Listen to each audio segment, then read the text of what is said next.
ప్రియ ప్రభువును ప్రియ రక్షకుడైనటువంటి యేసయ్య పరిశుద్ధ నామములో తిరిగి మనమంతా కూడా కృపావాక్య ధ్యానములలో కూడుకొనుటకు ప్రభు చూపించిన శాశ్వతమైన కృపను బట్టి ప్రభుకు కృతజ్ఞతాస్తుతులు చెల్లిస్తున్నాను.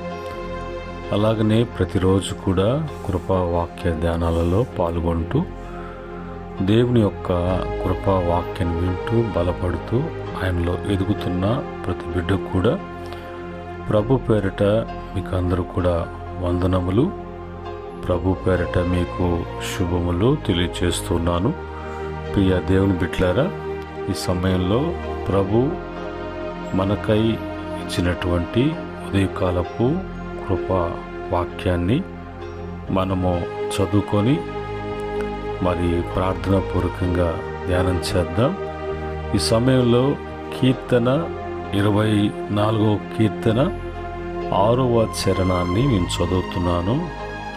ఆయన నాశ్రయించువారు యాకోబు దేవా, నీ సన్నిధిని వెదుకువారు అట్టివారే. ప్రేమ స్వరూపి దయగలిగినటువంటి ప్రభు, ఈ సమయంలో మీ మాటలు మాకు అందించండి.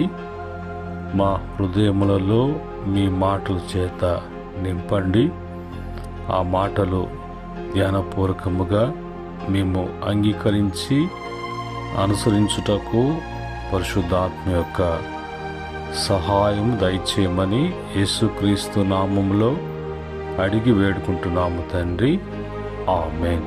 ప్రియమైన దేవుని బిడ్డలారా, ఈ యొక్క 24వ కీర్తన 1 నుంచి మరి 6 వరకు ఉన్నటువంటి చరణములలో ఉన్నటువంటి మాటలను మరి మనము ధ్యానం చేయబోతున్నాం.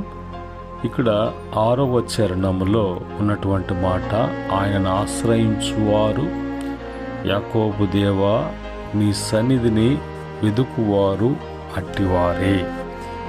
మరి దేవుణ్ణి ఎవరు ఆశ్రయిస్తారు? దేవుని సన్నిధిని వెదికేటువంటి వారు ఎవరు అనేది తెలియాలి. దానికి 24వ కీర్తన 4వ చరణములో, వ్యర్థమైన దానియందు మనసు పెట్టకయు, కపటముగా ప్రమాణము చేయకయు, నిర్దోషమైన చేతులను శుద్ధమైన హృదయమును కలిగి ఉండుటయే.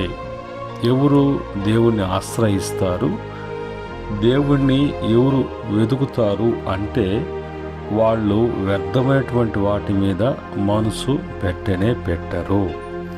వ్యర్థమైనటువంటి వాటిని వాళ్ళు విసర్జిస్తారు, వాటిని అసహ్యించుకుంటారు, వాటికి ఎప్పుడు కూడా దూరముగా ఉంటారు. అది వ్యర్థం కాబట్టి. మరి కపటముగా ప్రమాణము చేయకయు, ఎప్పుడు కూడా కపటము అనేది మనిషిని ఎంతో నాశనానికి, ఎంతో పతనానికి దిగజారేటట్లుగా చేస్తుంది. కానీ మాట్లాడేటప్పుడు, అలాగా ప్రవర్తించేటప్పుడు నేను బాగా ప్రవర్తిస్తున్నాను, తెలివిగా నడుచుకుంటున్నాను అని వాళ్ళ మనసులో అనుకొని ఆ కపట బుద్ధితో, కపట మనసుతో కపటంగా వాళ్ళు ప్రవర్తిస్తూ ఉంటారు. అయితే దేవుని ఆశ్రయించేటువంటి ప్రజలు, ఆయన సన్నిధిని కోరుకుంటూ ఆయన సన్నిధిని ఇష్టపడేటువంటి వారు అలాంటి కపటము, వేషధారణ అనేది వారి జీవితాలలో అవేవి కూడా లేకుండా చూసుకుంటారు. వాళ్ళు నీతిగా, యథార్థంగా వాళ్ళు ప్రవర్తిస్తారు. ఆ తర్వాత 3వ మాటకు వచ్చినప్పుడు, నిర్దోషమైన చేతులను అని అంటారు. తమ చేతులతో ఇలాంటి పాపములు కానీ, అపరాధములు కానీ, దోషములు చేసి కట్టుకోవటానికి వాళ్ళు ఇష్టపడరు. వారి యొక్క హృదయాలు శుద్ధమైన హృదయము కలిగి ఉండువాడే. వారి హృదయాలు ఎప్పుడు కూడా శుద్ధము, పరిశుద్ధము కలిగినటువంటి వారు ఉంటారు. కాబట్టి వీళ్ళెప్పుడు కూడా దేవుణ్ణి ఆశ్రయిస్తారు. వీళ్ళెప్పుడు కూడా దేవుని సన్నిధిని వెతుకుతారు. ఇలాంటి వారికి దేవుని వలన లభించేటువంటి మరి ప్రయోజనములు, లాభములేంటి అన్నప్పుడు 24వ కీర్తన 5వ చరణంలో, వాడు యెహోవా వలన ఆశీర్వాదమునందును, తన రక్షకుడైన దేవుని వలన నీతిమత్వము నొందును. అలాంటి వారిని దేవుడు ఆశీర్వదిస్తాడు. అలాగ ప్రవర్తించే వాళ్ళు దేవుని ఆశీర్వాదాన్ని వాళ్ళు ఎప్పుడు కూడా కలిగినటువంటి వారుగా, పొందుకున్నటువంటి వారుగా ఉంటారు. కనుక వారు తన రక్షకుడైనటువంటి దేవుని నీతిమత్వము అంటే వాళ్ళు దేవుని యొక్క రక్షణలో నీతి కలిగి వాళ్ళు జీవించేటువంటి వారుగా ఉంటారు. ఈరోజు ఈ మాటలను బట్టి దేవుడు తన ప్రజలను ఆయన ఆశీర్వదిస్తాడని, తన ప్రజలు ఆయన యొక్క రక్షణలో నీతి కలిగి జీవిస్తారని మనకు వాక్యము తెలియచేస్తుండగా, ఈ వాక్యాన్ని బట్టి మన జీవితాలలో మరి ఆశీర్వాదము అంటే ఏంటి, ఆశీర్వాదము మనము మరి ఎలాగా పొందుకోగలము, ఆశీర్వాదము దేవుడు ఎవరికి తన ఆశీర్వాదాన్ని ఇస్తాడు అనేది ఈ 3 చరణములలో ఉన్నటువంటి మాటల ప్రకారంగా మనకు మరి అవగాహన కావటానికి ప్రభువారు మాట్లాడారు. ఈ యొక్క ఆశీర్వాదానికి వచ్చినప్పుడు ఈ యొక్క ఆశీర్వాదము అనేది హీబ్రూ భాషలో బెరాకా అనేటువంటి మాట. బెరాకా అంటే దేవుడు ఇచ్చే మంచి వరము, లేక ఉన్నది విస్తరించుట, అభివృద్ధి చెందుట, బెరాకా అనే మాటకి అర్థం.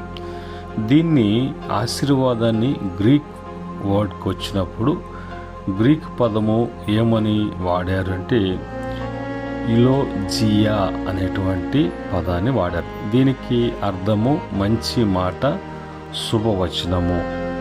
యులోజియా గ్రీక్ పదం. ఇంగ్లీష్కి వచ్చినప్పుడు ఇంగ్లీష్లో బ్లెస్సింగ్ అనేటువంటి మాట వాడారు. బ్లెస్సింగ్ అనే మాటకు ఆశీర్వాదము. ఇప్పుడు ఆశీర్వాదము అని అంటే దేవుడు లేదా పెద్దలు మనకు చెప్పే శుభవచనం. రెండవదిగా దీవెన. ఈ దీవెనల్లో అంటే ఏంటంటే మరి జీవితములో మేలు, శాంతి, రక్షణ, క్షేమము కలిగి ఉండునట్లుగా మరి ఉండేటువంటిది దీవెన. అలాగా తెలుగులోకి వచ్చినప్పుడు తెలుగులో మరి ఏమని ఆ మాటని పలికారంటే ఆశీర్వాదము. ఈ ఆశీర్వాదం తెలుగు మరి తర్జుమా చూసినప్పుడు మంచి చేయుట, మంచి కోరుట, శుభము కలిగి ఉండుట, దేవుని దీవెన అనేటువంటి మాట మరి తెలుగులో మనము తెలుగు మనము చెప్పుకోవచ్చు. అలాగా మరి దేవుని మరి యొక్క అనుగ్రహము ఆ విధముగా తన ప్రజలకు అనుగ్రహిస్తారు. ఈరోజు మరి దేవుని ఆశీర్వాదాన్ని గురించి మనం బైబిల్లోకి వెళ్ళినప్పుడు, బైబిల్లోకి వెళ్ళి దేవుని యొక్క వాక్యాన్ని బట్టి మనము మరి ధ్యానం చేస్తున్నప్పుడు, దేవుని వాక్యముల నుంచి మనము చూసినప్పుడు మనకు వాక్యం ద్వారా మనకేం తెలియచేయబడుతున్నదో అవి మనము వాక్యానుసారంగా చూద్దాం. ఎఫెసీ పత్రిక 1వ అధ్యాయము 3వ వచనములో రాయబడినటువంటి మాట, మన ప్రభువు అయిన యేసుక్రీస్తు యొక్క తండ్రి యగు దేవుడు స్తుతింపబడునుగాక. ఆయన క్రీస్తునందు పరలోక విషయములలో ఆత్మ సంబంధమైన ప్రతి ఆశీర్వాదమును మనకు అనుగ్రహించెను. ఆశీర్వాదము పరలోకనటువంటి తండ్రి మనకి ఇవ్వాలి. ఆ పరలోక తండ్రి అది ఆత్మ సంబంధమైనటువంటి ఆశీర్వాదముగా యేసుక్రీస్తు వారి ద్వారా మనకు అవి అనుగ్రహిస్తున్నారు అనే విషయాన్ని మనము బాగా అర్థం చేసుకోవాలి. కనుక ఏదైనా కూడా యేసుక్రీస్తు ద్వారానే పరలోకపు తండ్రి మనకు సమస్తము కూడా అనుగ్రహించటం, అలాగా అనుగ్రహం పొందుకోవటానికి మన కొరకై ఇవ్వనటువంటి యేసుక్రీస్తు వారు. రెండో మాట, 1 పేతురు పత్రిక 3:9 ప్రకారంగా ఆశీర్వాదమునకు వారసులగుటకు దేవుడు మీరు పిలువబడితిరి కనుక కీడునకు ప్రతి కీడైనను దూషణకు ప్రతి దూషణైనను చేయక దీవించుడి. నీ మీద దేవుని యొక్క దీవెనలు ఆశీర్వాదాలున్నాయి. ఆ ఆశీర్వాదానికి వారసుడుగా వారసత్వం కలిగినటువంటి వారుగా ఉన్నాము. కనుక ఎప్పుడు కూడా కీడుకు ప్రతి కీడు చేయకూడదు, దూషించిన ప్రతి దూషణ చేయకూడదు. ఎందుకు చేయకూడదంటే నీవు ఆస్వాదించబడ్డావు, ఆశీర్వాదపు వారసత్వంలో ఉన్నావు, నిండైన దేవుని దీవెనలు ఉన్నాయి కాబట్టి వారిని దీవించు. ఆ తర్వాత ప్రభు నిన్ను ఇంకా అధికముగా ఆయన ఆస్వాదించేటువంటి దేవుడిగా ఉన్నారు. కనుక ఈ యొక్క మాటల ప్రకారంగా మనము నిజముగా ఆస్వాదించబడ్డాము అనే మాటని మనం తెలుసుకోవాలి.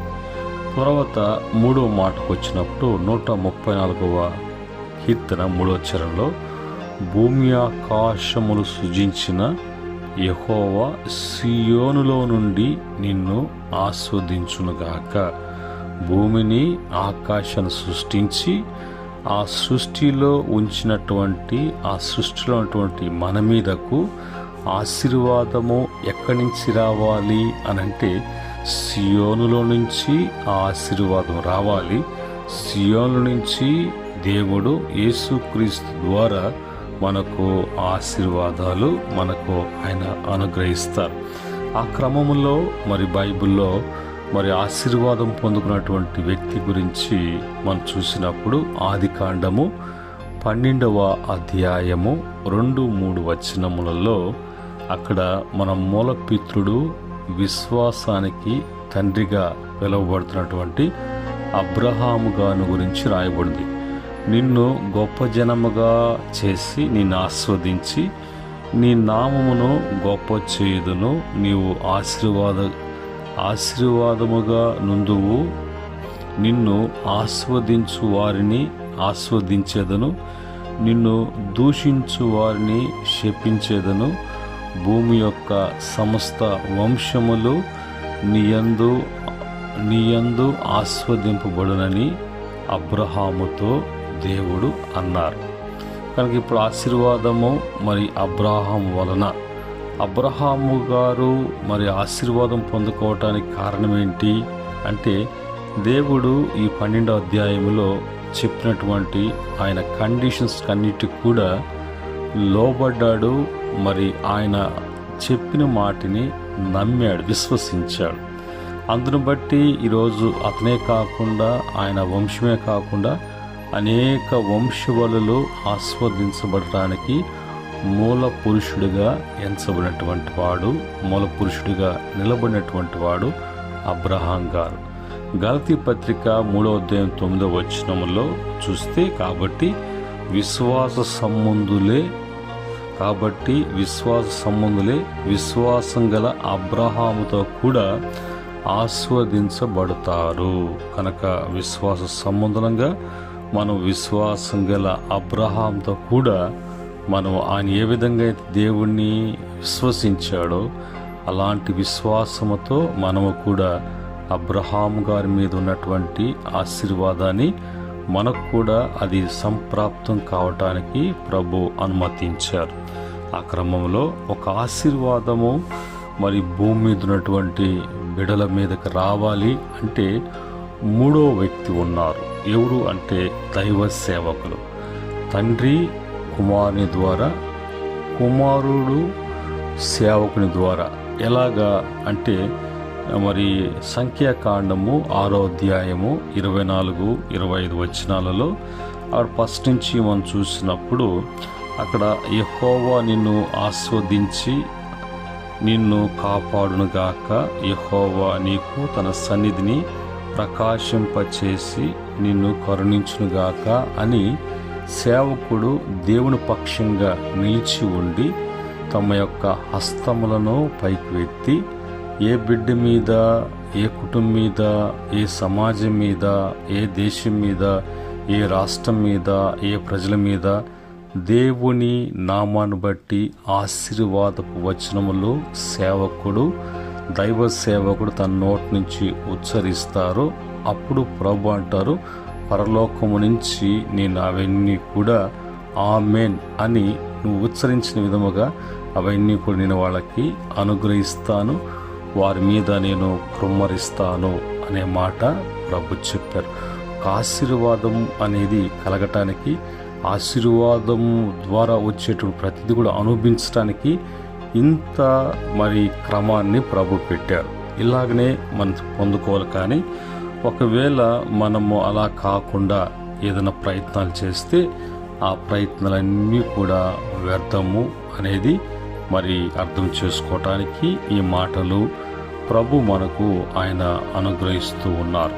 ఆ క్రమంలో ద్వితీయోపదేశకాండము 28వ అధ్యాయం 1 నుంచి 15 వరకు 14 వరకు చూస్తే దేవుని యొక్క ఆశీర్వాదము అనుగ్రహించబడినప్పుడు, ఆశీర్వాదాన్ని దీవెన పొందుకున్నప్పుడు ఆ వ్యక్తి ఎలాగుంటాడు అని చూసినప్పుడు 3 నుంచి 6 వరకు ఉన్నటువంటి వచనాల్లో మనం చూడొచ్చు. అయితే ఇవి జరగడానికి ముందుగా 1-2 వచనములలో దేవుని ఆజ్ఞను, దేవుని మాటకు విధేయులై ఆ విధంగా నడుచుకున్నటువంటి వారికి ఆయన ఇచ్చేటువంటి దీవెనలు లేదంటే ఆశీర్వాదాలలో కలిగినటువంటి వాడు ఎలాగుంటాడు అనేది చూసినప్పుడు, నువ్వు పట్టణములో దీవింపబడుదువు, పొలములో దీవింపబడుదువు, నీ గర్భఫలము, నీ భూఫలము, నీ పశువుల మందలు, నీ దుక్కుటెద్దులు, నీ గొర్రె మేక మందలు దీవింపబడును, నీ తొట్టియు దీవింపబడును, నీవు లోపలికి వచ్చినప్పుడు దీవింపబడుదువు, వెలుపులకు వెళ్ళినప్పుడు దీవింపబడదు. ఇంకా ముందుకు వెళ్ళే కొంది ఏ దీవించబడతాయి, మనకు దీవించబడి ఆస్వాదించబడి ఏవేవి మనము కలిగి ఉంటామో అనే విషయాలు రాయబడ్డాయి. ఇవన్నీ కూడా దేవుని పెట్టినటువంటి, చూపించినటువంటి, ఆజ్ఞాపించినటువంటి క్రమంలో ఎవరైతే నిలిచి ఉండి నడుచుకుంటూ ఉంటారో వారి మీదకు ఇవన్నీ కూడా ప్రభు ఇవ్వటానికి, వారి మీదకు దేవుడు కుమ్మరించడానికి, వారి మీదకు దిగి రావటానికి, అనుగ్రహం పొందుకొని జీవించేటువంటి శ్రేష్టకరమైనటువంటి ఆశీర్వాదకర జీవితము ప్రభు అనుగ్రహిస్తున్నారు. ఇది మనం తెలుసుకొని అందుకు మనము లోబడినటువంటి వారముగా, నడుచుకున్నటువంటి వారముగా మనం ఉండాలి. చివరిగా మనం చూసినప్పుడు 115వ కీర్తన 12-13 చరణాలు, 128వ కీర్తన 1 నుంచి 5 వరకు ఉన్నటువంటి చరణాలు, 72వ కీర్తన 17వ చరణంలో ప్రకారంగా ఆ మాటలు మనం చదివినప్పుడు మనకు ఇంకా చాలా విషయాలు అర్థమవుతాయి. నేను 115వ కీర్తన 12-13 చరణాల్లో ఉన్నటువంటి మాటను చదువుతున్నాను. యెహోవా మిమ్మును మర్చిపోలేదు, ఆయన ఇశ్రాయేలులను ఆస్వాదించును, అహరోను వంశస్థులను ఆస్వాదించును, పిన్నలేమి పెద్దలేమి తన యందు భయభక్తులు గల వారిని యెహోవా ఆస్వాదించును. ఇది చివరగా ప్రభు చెప్పేటువంటి ఆయన యందు భయభక్తులు కలిగినటువంటి బిడ్డలందరూ కూడా, వాళ్ళ చిన్నోళ్ళు కావచ్చు, పెద్దోళ్ళు కావచ్చు, ఎవరైనా కావచ్చు, ఆ భక్తి కలిగినటువంటి, భయభక్తులు కలిగినటువంటి బిడ్డల జీవితాలలో దేవుని యొక్క ఆశీర్వాదము ఉంటుంది. ఆ దినాల్లో ఇశ్రాయేలు ప్రజలు అంటే వాళ్ళు బాహ్య సంబంధంగా, మన ఆత్మ సంబంధంగా మన మీద, మన కుటుంబాల మీద ఆశీర్వాదం. యాజకత్వం చేసేటువంటి అహరోను ఈరోజు ఆయన పనిచేస్తున్నటువంటి ఆయన బిడ్డలైనటువంటి మనము అలాగనే మనము ఆయన ఎదుట భయభక్తులు కలిగి జీవించే జీవితాన్ని బట్టి మన యొక్క జీవితాలు ఎప్పుడు కూడా ఆశీర్వాదకరంగా ఉంటాయి. అలాగనే మరి కీర్తన 67 కీర్తన 5 నుంచి 7 వరకు ఉన్నటువంటి చరణాల్లో మనం చూసినప్పుడు చివరగా, దేవా ప్రజలు నిన్ను స్తుతించురు కాక, ప్రజలందరూ నిన్ను స్తుతించుదురు కాక, అప్పుడు భూమి దాని ఫలం ఇచ్చును. దేవుడు మా దేవుడు మమ్మలను ఆస్వాదించును. దేవుడు మమ్మను దీవించి భూదిగంత నివాసులందరూ ఆయన యందు భయభక్తులు నిలుపుదురు. దేవుడు చేసినటువంటి ప్రతి మేలును బట్టి స్తుతించేటువంటి వారు, దేవుని కీర్తించేటువంటి వారి మీద కూడా దేవుని యొక్క దీవెనలు, దేవుని యొక్క ఆశీర్వాదాలు ఎప్పుడు కూడా వాళ్ళని విడిచిపెట్టి వెళ్ళవు.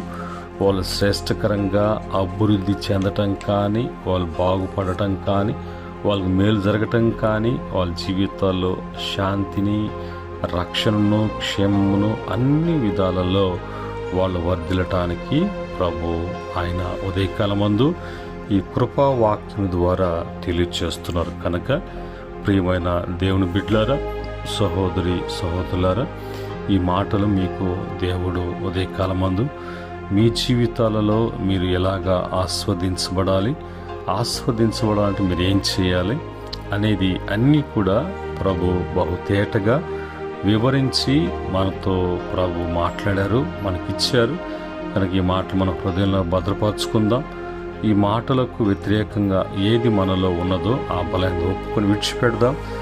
దేవుని యొక్క మహా కనికరమును పొందుకొని మరి ప్రభు బిడ్డలుగా అన్ని విషయాల్లో మనం ఆస్వాదించబడి మనం వర్ధిల్లటానికి దేవుని యొక్క ఆత్మ సహాయము మనకు అందించబడును గాక. ఆమేన్. ప్రేమగల తండ్రి, జీవాధిపతి, మేము స్తుతిస్తున్నాం. ఉదయకాలము మీ ఆశీర్వాదం గురించి మాతో మాట్లాడారు. ఈ మాటలు ప్రతి బిడ్డ వింటూ ఉన్నారు.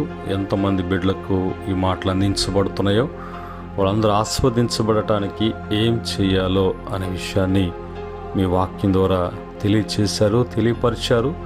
బిడ్డలు తెలుసుకుంటున్నారు. కనుక బిడ్డల్ని ఆశీర్వాదకరంగా ఉంచమని, ఈ దినమంతట్లో బిడ్డలకు అన్ని విషయాల్లో సహాయం చేయమని యేసుక్రీస్తు నామములో అడిగి వేడుకుంటున్నాము తండ్రి.